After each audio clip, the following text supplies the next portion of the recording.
Okay guys, so for your last video this week, this goes along with language page 161.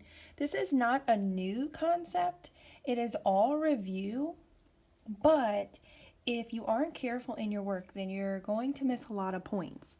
And so I wanted to do two of them together. We're going to do on page 161, think A, we're going to do number 1 and we're going to do number 5 together. Now, if you are going through this and you think, wow, I'm like marking almost every word in the sentence, then you are correct. Almost every word in the sentences will be underlined or circled. They're going to have something done to them. Okay, so let's look at the directions first. So you have 5 things I think that you need to do. So number 1 in the direction says, draw a line dividing the subject and predicate parts of each sentence. So let's read our sentence. The full moon shone brightly on the lake. So we need to find where we are dividing the subject and the predicate part of the sentence. So go ahead and do that now. Okay, you should have drawn a line between moon and shone. This is the subject part, this is the predicate part. Okay, direction number 2, underline each verb twice, underline each subject once. Okay, so what is the verb? What's happening? The action we're underlining twice, that's shown. Okay, now we need to find our subject. Who or what shone? Well, the moon shone. Remember, you're only going to underline the subject once and the verb twice. Okay, direction number 3 says draw a box around each noun, including the subject. So right away, I already know I'm going to put a box around moon. Okay, remember a noun is a person, a place, or thing.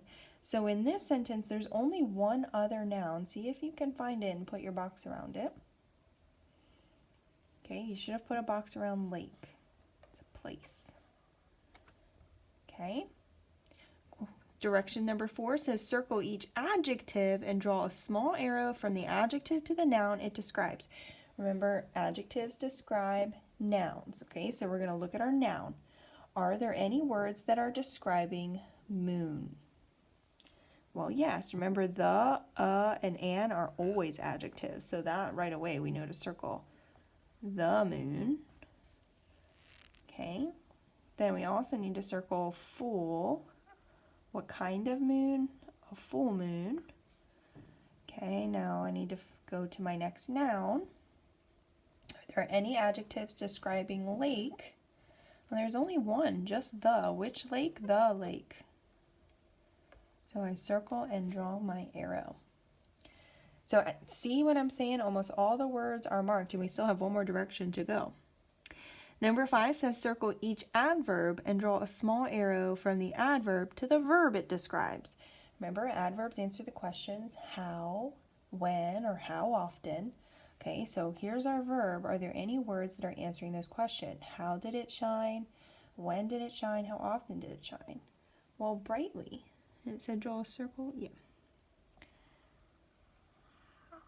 And then remember, we need to draw it back to shown because that's what it's describing. So your sentence should look like this. And please, please, please try to stay neat because when mom and dad send me this, I need to be able to read what you have there. Okay, I don't want you to have to redo it because it wasn't done neatly.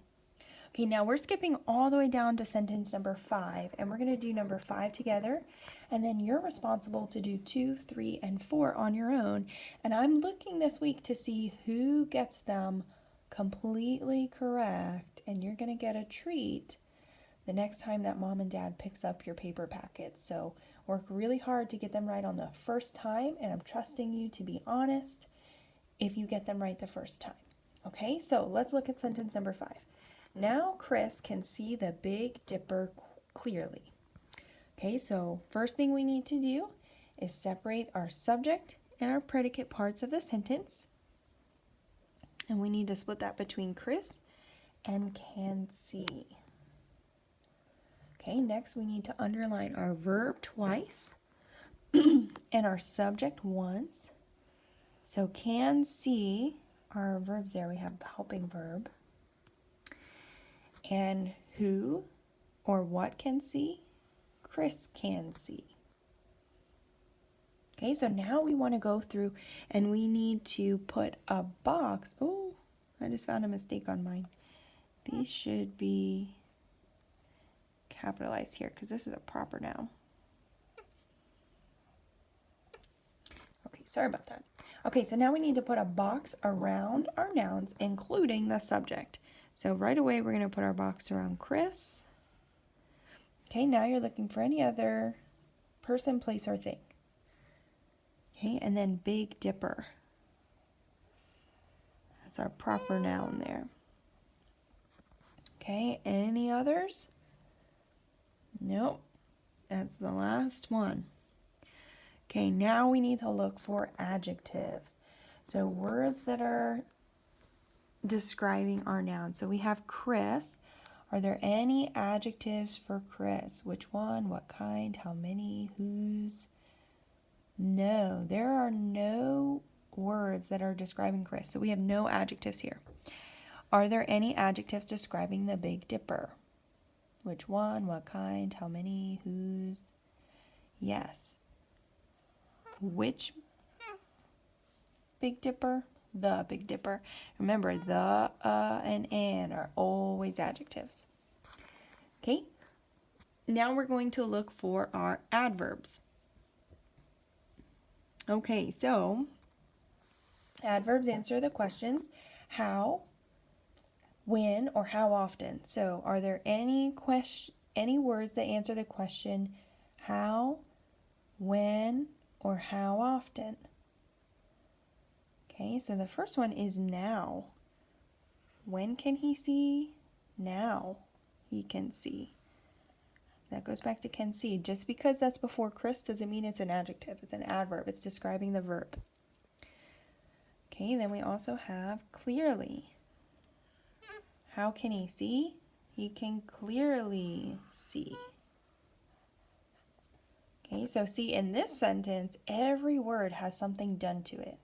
So when you mark your sentences like this, it's kind of like you're trying to find all the different pieces of the puzzle and all the words fit into a certain spot and they do a certain job. They have a certain function, okay?